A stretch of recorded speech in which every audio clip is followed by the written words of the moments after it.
Warning, the video you are about to watch is not by a professional, it is by me. I am Gold 3. If you have any recommendations, comment below. Do not get angry at the video if you do not like it, do not understand, or if you have any questions, please ask. Once again, I am Gold 3, not a professional League of Legends player. My opinions may differ from yours. Thank you for watching, and have a great time. Bye. Hello everybody and welcome back to the channel once again. This is going to be something different, well, not different on the channel. So, I was looking back on my channel and I saw a few guides I used to do that really weren't guides. So, we're going to be doing a new one today, well, a remake. And we're going to start with the first champion that is in your champion pool, Aatrox, the Darkened.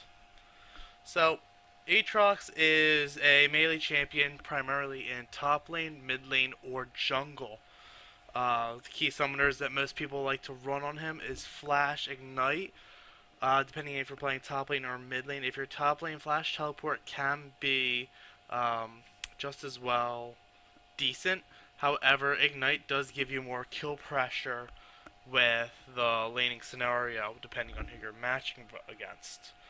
The general runes that you'll be running on Aatrox are going to be 9 mark attack damage, 9 seals of armor, 9 glyphs of scaling magic resist, and 3 quints of attack speed. Aatrox's basic stats at level 1 are 337.8 health. This increases by 85 per level. He starts with 60.376 attack damage. This increases by 3.2 per level. He has a base attack speed of 0.61. This increases by 3% per level.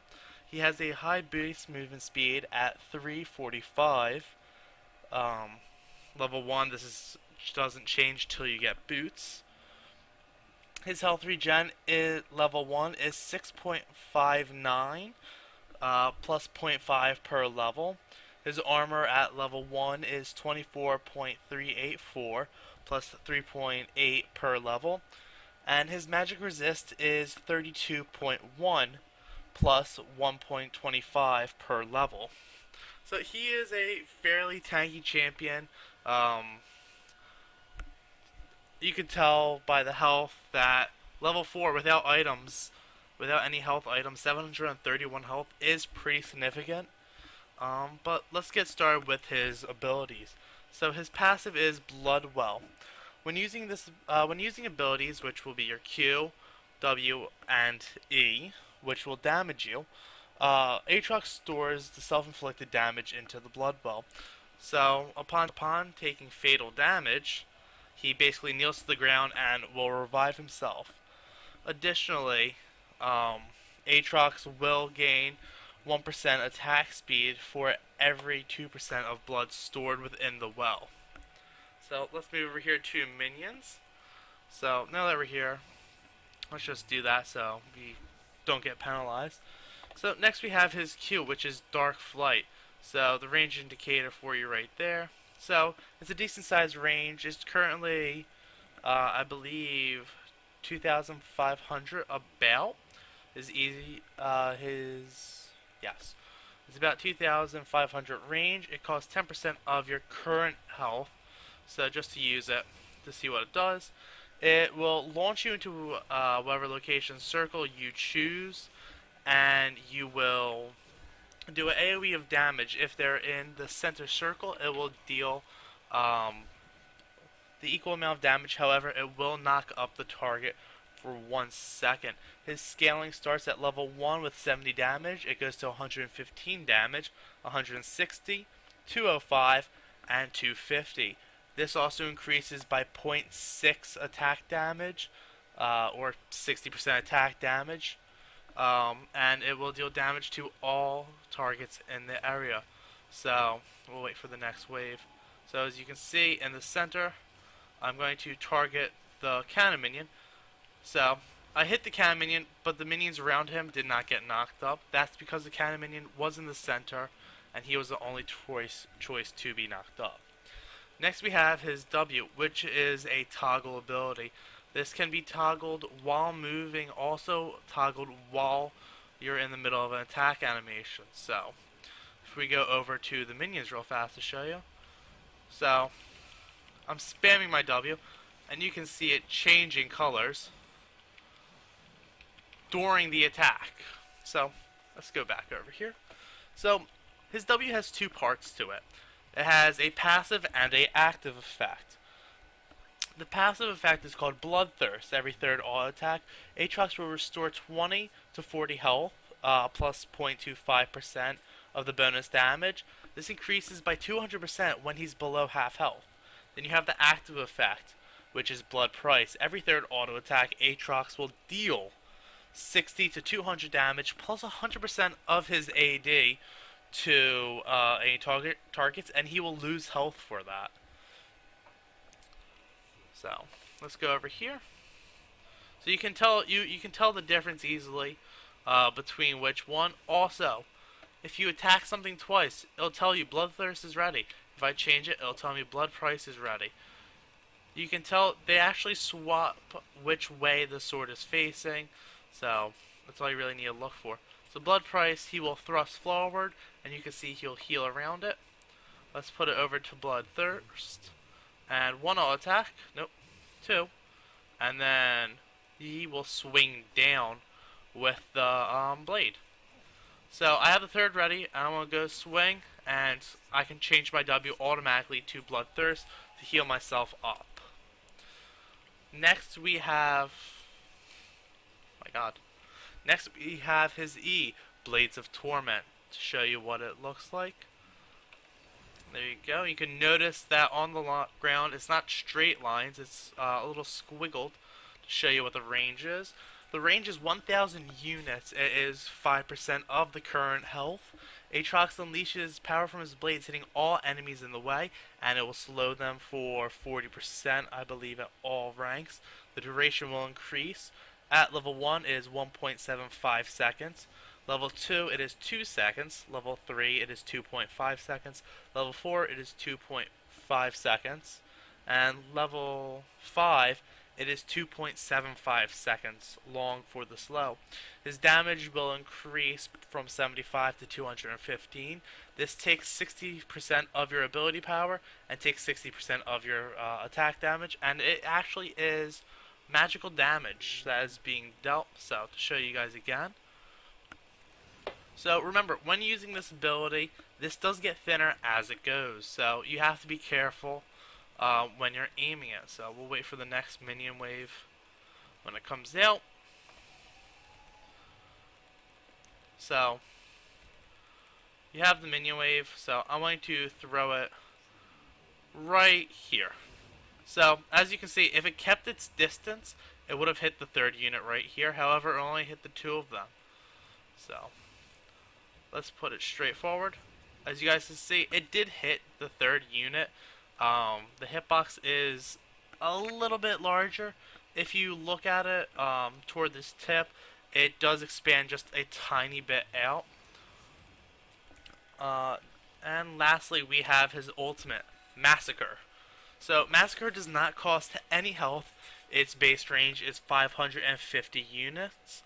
Aatrox will draw draw the blood from his foes, dealing 200 or 300 or 400 damage, plus 100% of his ability power from all the champions around him.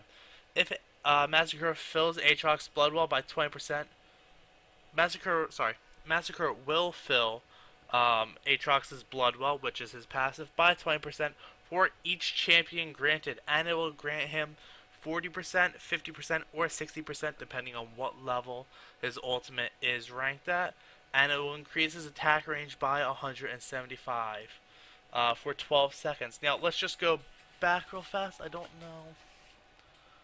Yeah, alright, so let's go back real fast. So we have his Q, which is Dark Flight. That will take you to a location. The center square will knock up your target. The area around it will deal damage. You have his W, Bloodthirst, which is the passive effect version of his W, where every third auto attack will heal you for 20 to 40 health plus 25% of your attack damage.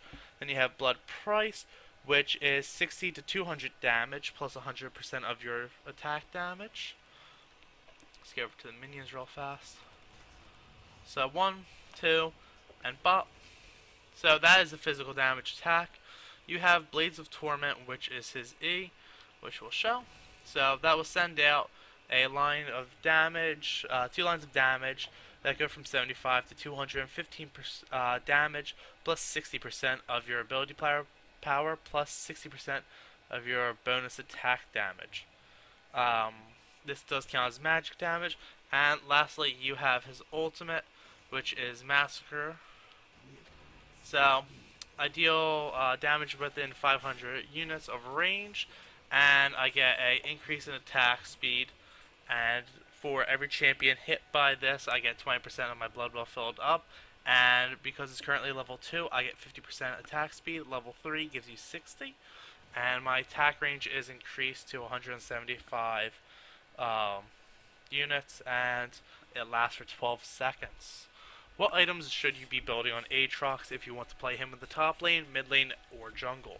Well, for top lane Aatrox, the current build, which would be the most effective as far as healing and staying quite durable in a fight, you would be getting, as you can see I already have team out, you'd be getting regular Hydra, you would be getting, after Hydra, you would be getting boots, which can range from either mobility boots, swifty boots, which I prefer to stay in the fight longer, to also be able to chase down enemies, and it works very well with Blades of Torment and your knockup.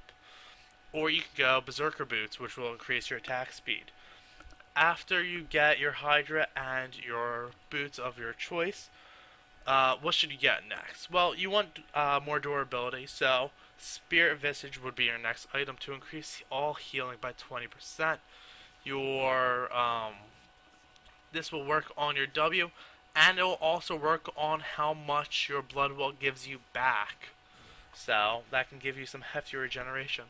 After you get your Spirit Visage, the next item will either be Death's Dance or Rune Blade, or Bork, as most people call it. Bork is going to be strong versus most tanky champions, where Death's Dance is going to be much more aggressive if you're winning lane. It can be much more viable, especially in fights, where Death's Dance will work on your blood price, which is an increase in damage, which will increase the bleed. And for your either 5th or 6th item, it will be Omens. To increase the tankiness, it gives you health. It gives you a 10% less damage to critical strikes. And it gives you another slow to stack on top. And for your 6th item, if you choose not to build either Bork or Death's Dance, it's recommended for going Black Cleaver. You're able to stack up the passive Black Cleaver pretty rapidly, because you have an increase in attack speed, you have a fast build already from your items, and you have Hydra, which gives you auto attack reset. So just go over to the minions.